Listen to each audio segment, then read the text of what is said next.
All right, good afternoon. My name is Oscar Cepeda, the Associate Planner with the City of Porterville. We're going to go ahead and start today's project review committee for February 8th, 2023. We're going to go ahead and start at 1:38 p.m. First off, we're going to go ahead and do roll call here for staff. Again, myself, Oscar Cepeda, the Associate Planner within the Planning Division. We're joined by Rocio Mejia, our Assistant Planner. We're also joined by Jeff O'Neill, our City Planner. We're also joined by Javier Sanchez, our Engineering and Project Management Director. We're also joined by Robert Alvarez with the Water Division. We're also joined by Brianna Spry with the Field Services Department. We're also joined by Clayton Dignam, our Fire Marshal with the Fire Department. And we're also joined by the Fire Chief, Brian Cogbert. I believe that is all from city staff. Okay, and at this time, we're going to go ahead and open oral communications. This is the opportunity for members of the public to address the committee on any matter pertaining to project review.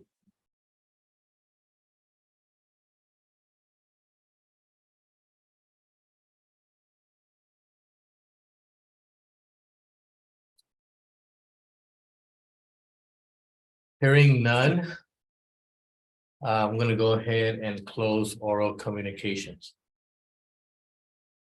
So for today's agenda, we have two items. We're going to start with item number 1, which is PRC number 2023-006. We have the applicant Frank here in attendance, and it's a request for a zone change, property located at 1088 Linda Vista. Let me go ahead and share my screen here.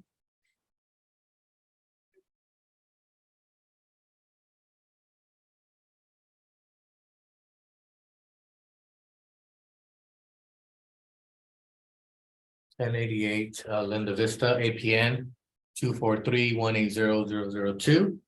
The property is currently zoned RS1, very low density residential.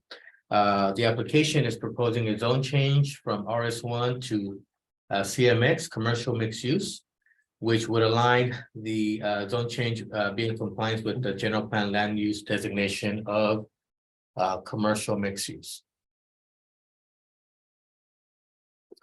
The request is in order to help with the development of a higher height limitations. And if we were to get an approval for the zone change, it would give us for the development a max height of 50 feet for the zone district. Currently at the RS1 zoning, for accessory structures, it allows a height limitation of 18 feet. It does give you an option to request a zoning administrator relief and possibly go up to 24 feet at the current residential zone district. As far as the process, there are fees associated with the zone change, and that fee is $1,105. It will require a preliminary environmental review, in which we will have our environmental consultants make a determination if we're able to make a notice of exemption for this particular project. It will require a public hearing, in which is a minimum 10 days, in which if the applicant chooses, the city can prepare the maps and labels for the 300 feet radius for $26.50. Currently, the use of a religious facility is non-conforming due to our ordinance requires a conditional use permit.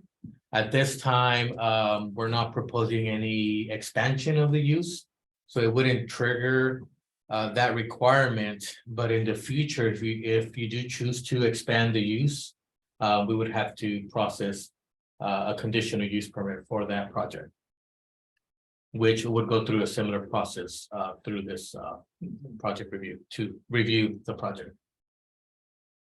It is our understanding, so this property, just some history, it was annexed into the city of Porterville in 2017.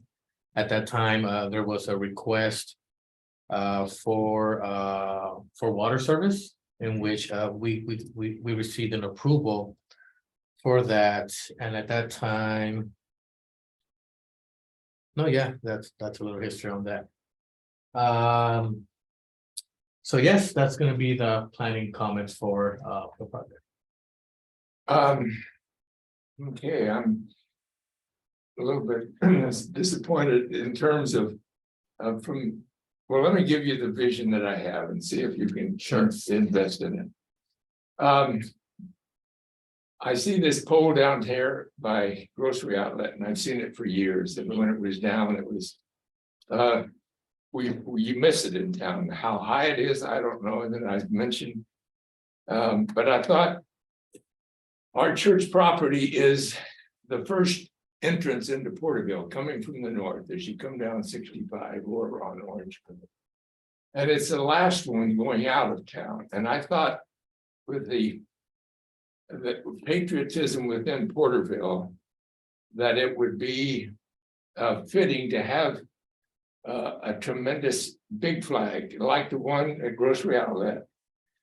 And that if you drive past Lindsay and take a left heading toward Tulare, you know, that in the middle of a farm field, an orchard, the guy's got a great big one. And it gives you a rush of patriotism. If you go through Hanford, you know, the auto dealer there, he's, I don't know his name, he's got all the dealers in Hanford.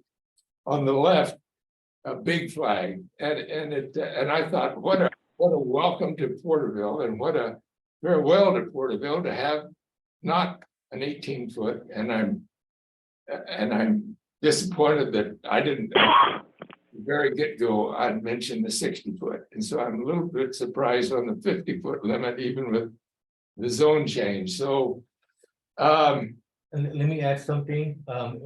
Our development ordinance also has a process, right, for the zone district in which our general plan has designated as commercial mixed use, which does have that limitation. But under our chapter 610 of adjustments, the applicant can also request relief from the zoning administrator for up to 5 more feet. So potentially we could get you up to 55 feet. And again, that's I've tried for months, years to find out how high this is. And the other one here, we could try to dig in ourselves to try to find that information, but that was 55 feet. I'll go for it, but I hate to. And it's going to be lighted at night, so that's the only thing you'll see is this front. The lights will, I hope, won't show, but just hit on the flag at the top. That's what I'm hoping for. correct. And if this one's 55, I'll go for it. But I hate to settle for Mickey at my house. I've got a 20-footer, and it's fine for, you know, out in the country. But I want to make a just a great welcome or a farewell to the patriotic town of Porterville, and to, you know, the smaller one. I don't know, but anyway, that's my pitch. I will just stay on the flag pole being referenced here by Olive and D Street. That was established prior to our development ordinance, which had different standards. But that makes it punch. We could take a look at it. We are going to be updating our development ordinance, and maybe we could add that as a request to look into maybe, you know, expanding some height limitations on certain zone district or certain uses or structures. We could take a look at that and see what our team comes up with. Good. Now, on the zone change, it would facilitate that. It would facilitate Right. from expanding the limitation that's now due to its residential zoning. Right. We would do the change to comply with the general plan land use, which is commercial mixed use. So we'll take it from 18 all the way to 55, 50, potentially 55 with that Okay, extra 5 feet. all right. Let's proceed with that, get that far anyway. Oh, no, yes, sounds Yeah. good. So we'll provide the process and that information in our comments that we'll be mailing to the applicant. And we'll provide also additional comments from other departments. Good, Sounds good. Thank you, Frank. all right, Next with, we'll go with fire department. For the project that you have submitted right now, the fire department has no comments. okay, And I'll just jump into buildings. Sure. In here. For the building division, prior to any construction out there, the building department's gonna require you to submit plans with engineering for the footing of the flagpole. so I've got one here, I can put to you right now. Well, no, just when you submit the plans, when you get ready to go forward with your construction, after all of this Okay. process is through, you've got your height figured out, everything Right. done, submit the plans, and then they'll be. This one is all engineered on a 60-footer, so, Perfect. yeah. And, okay, Thank you. Let me see, next with Brianna, Field Services. I have no comments. Thank you, Brianna. Next with Robert. Water Division. I have no comments for this project. Thank you, Robert. Next with Engineering and Project Management with Javier. No comment from engineering. Thank you. Any other comments from other staff members? Does the applicant have any additional questions for staff at this time? no, I've got copies of 10 things for each, but anyway, no, let's proceed now. I paid $750 last week, but then there's another $1,000. Yes, the fee that was submitted was part of the project review committee Fine. application, so it was for this meeting that we're having today. The additional fees are in order to process the entitlements for your project. Fine, keep me posted on that, all right, Thank you, Frank, for your Good. application, and yes, we'll keep in touch. all right, appreciate it. Thank you. Yes, good luck. And we do have a second item on the agenda if you want to stick around, or if you're more than welcome. Got a roll. Thank you. Thank you. All right, next up, we have item number 2. For property at 200 North Main Street. Want to join us here?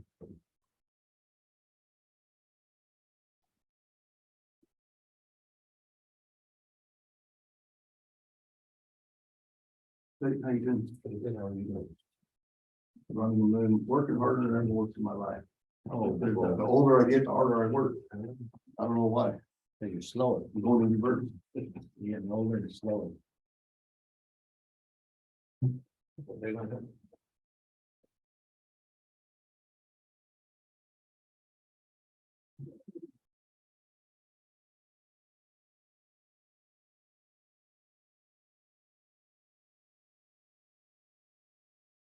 So item number 2 is going to be the applicant is proposing tenant improvements to an existing tenant space located at 200 North Main Street for the future establishment of a cannabis dispensary, PCCF Inc. No, What was the name? Cannabis Express LLC. Express EXPRESS. Yeah. LLC. Thank you. The subject site is located within the downtown retail north of Olive Avenue. And it has a general plan land use of downtown retail. So the majority of the project, again, the establishment of the cannabis dispensary would have to go through the development agreement that my understanding is being processed. Yeah. It will be the third establishment in the city. There has been two other ones that have already been processed. And this would be the third one here in town. Just comments from planning would just be the changes to the exterior of the property.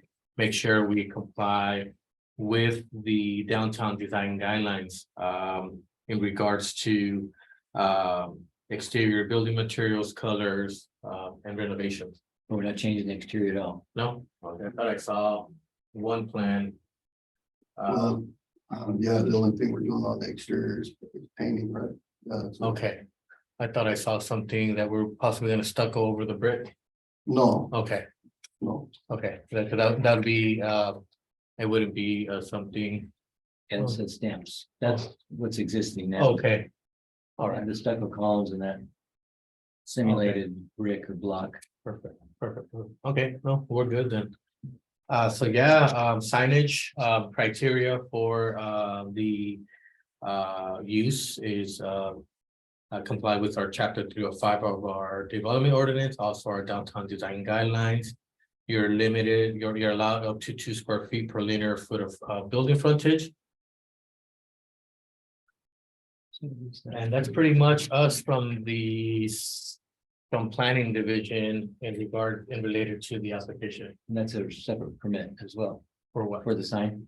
Yes, yes, separate sign permit. Related to the building permit. Okay, next with We'll do buildings first. building, Yeah, building. so for the building division, James couldn't be here, so he just gave me his notes to read, but James basically said for this, we need to submit a new set of plans. Taking into account that we've adopted the 2022 codes now. The old stuff that we've seen has come in under the 2019, so just make sure that you update it, that it applies with all applicable codes. So that's pretty much it for building. For fire, it's the same thing. Project shall comply with the latest applicable codes. We'll need Knox box access.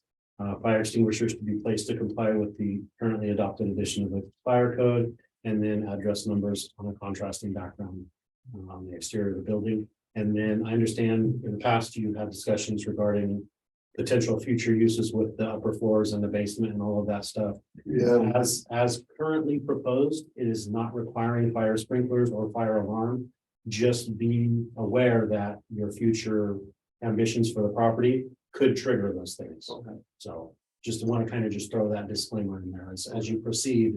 Just because this specific project for this floor isn't going to be required, and based on this, we're only using this floor. We're not using the basement. We're not using the attic. Did you ever take your crew up there? Oh, yeah, yeah, we've been through the building. I've been through the building a couple of times with them. Yeah, it's very interesting, got great history. But yeah, that upstairs is very interesting how they just, I was talking to the chief about it, and I told him if you just pulled out the ducting and some of that stuff, Oh, you could yeah. almost go in there and start Yeah. using that again as an Airbnb or something. Yeah, new coat of paint, you're ready to roll. Yeah, That's nice. so. But yeah, that's pretty much it from fire. We'll review everything. well, I think on we plans met you together. out there one time Yeah. to look at the basement, Mhm. to where it was originally opened at one time. Right, where it came up to the sidewalk. Yeah. Where it came up to the sidewalk. Yeah, that was, I think we were gonna talk to Javier about the Yeah. potential for that. Yeah, I think. With that, we'll pass it on with Javier in engineering. All right, for engineering. What we'd be looking at would just be, all the Main Street improvements are in along Mill here, we'd be looking at downtown improvements, so it would trigger decorative streetlights every 40 to 50 feet. Up to the corner of the building there, since the alley is the city's.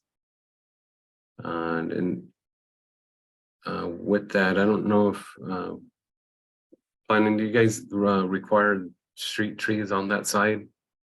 Yeah, if there's public improvements, some items could be street furniture, street lights, street trees. Okay, yeah, so they go hand in hand with it being the downtown district. Again, they're trying to beautify the area, and you've probably seen the type of improvements that went in along Subway just down the road, or the city projects that went in along Garden and Oak Avenues from Main to the trail. And so we'd be looking at that same type of look. Even it was Fugazi, but now the Palace, they did the same along their frontage when they came in. Yeah, just across the street of Subway. So ultimately, that's the type of amenities that would be triggered. And then if you pan over to the other side, Oscar. And Javier, that would be only on Mill Street, correct? Correct, since Main Street's all done. And like right here, you see the Palace, there's the bench, the trash receptacle, the trees, the street lights, so that's what you'd be looking at. Yes. Gary asked about if those improvements were completed by the developer. Let me see, they were because the city project completed the south side of Oak and then the north side of Garden, Okay. which was just down the block. And so yeah, the developer ended up doing that stamped concrete look just because of, those tree vaults are pretty big. They're 5 by 5 by 5. And by the time that gets all integrated, they just redid the sidewalk. That looked good too. Spend his money. But what triggers that? The Public improvements, building building permit valuation. The building permit valuation, once it exceeds, we're just under 26,000 now. Then we look at the public improvements.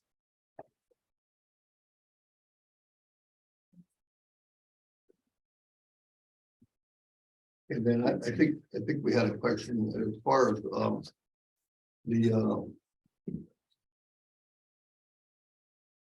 on the inside of here, do we have to supply the public with a restroom as the type of business it is? That's not a building. code That'd be question. James' question and answer, yeah. Or Javier, no? Yeah, Yeah, we proposed one. You propose one. We can take a look to see to confirm whether it's required or not. Because the only thing is whenever, somebody comes in out of the public and they walk into that establishment, once they go in the bathroom, they're off camera. I will, I'll send that to James. Okay, And yeah, then have him get the response. yeah, because once they're off camera, we don't know what they're doing in that bathroom. You know what happened in Haven? Did they put in a restroom there? There were restrooms already there, and I don't know if they're accessible by patrons or not, because I know they were right down a hallway. Yeah, there were 2 of them. Yeah. Yeah. Yeah. So, and I think the other facility there behind a door. Behind a controlled access door. So yeah, that would be a question that we. I'll pose that to James today and then have him get you a response. Okay, perfect. Thank you. Any other comments from engineering? No, that'll be all. Thank you. Mhm. Next with field services, Brianna.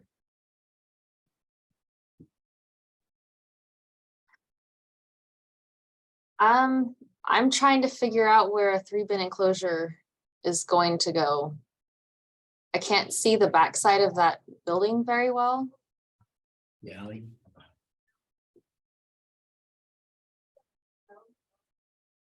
Looks like, What's going on with the Porter Theater? Anything? See a for sale sign there. No. no.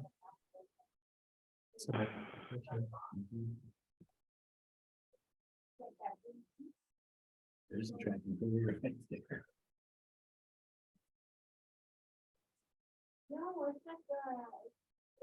Yeah, I don't know how we'd get one in there and still be able to get the trucks in there.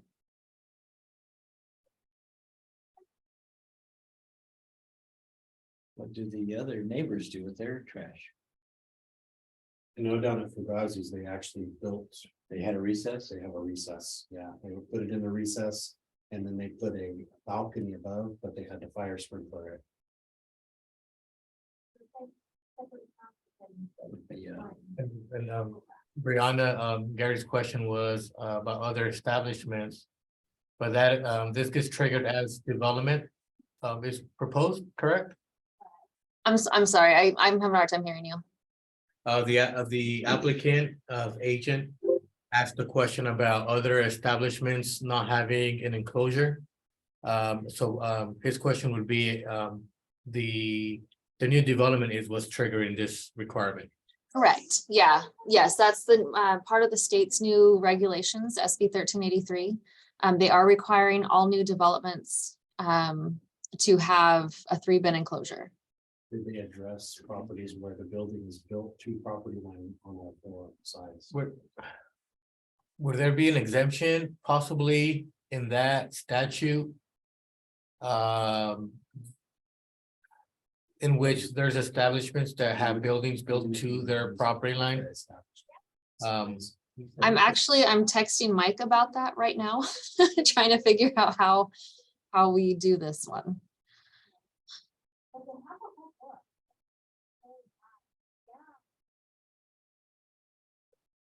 And this will probably be another one that I would need to send into the state and have them give their guidance on it.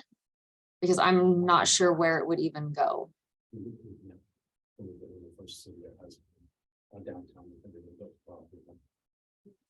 Yeah.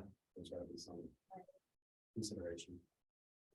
Yeah, build a dumpster on the inside of the building. no, you have to like remodel, put it right here.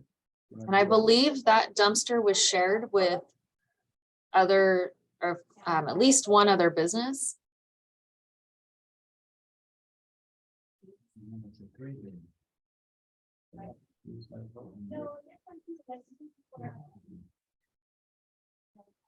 we're gonna have to have, I think, a little bit more discussion on that one.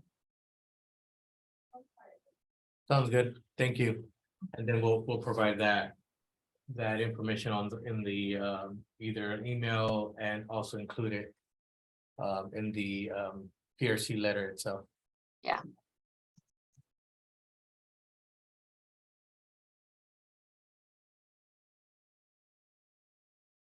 Thank you. Next with Water Division. No comments on this. I think that all the services should be in place.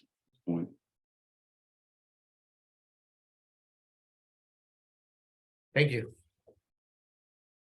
I believe that is all from staff related to the project. Does the applicant have any, or agent have any questions for staff? No, so we're just waiting on the response to do what to do with the trash enclosure.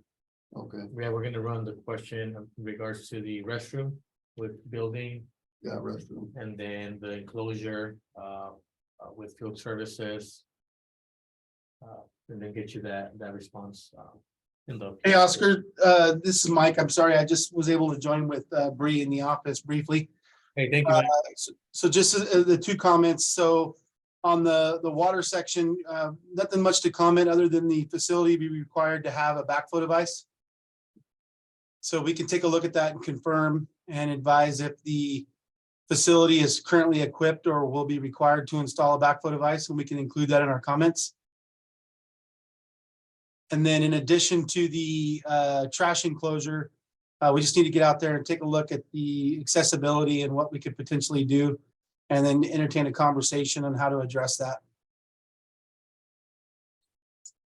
Thank you, Mike. And that was Michael Knight, the Public Works Director. So we'll follow up with additional comments.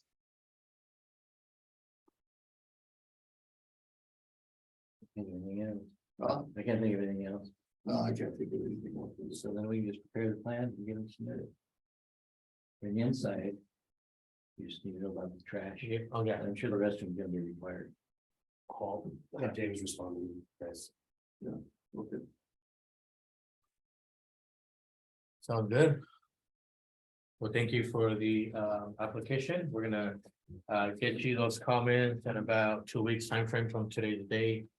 Which would include all departments review on the proposed project. Unless there's any other comments or questions. No, I'm good. all right, sounds good. So we're gonna go ahead and end today's project review committee meeting at 2:08 PM. Thank you.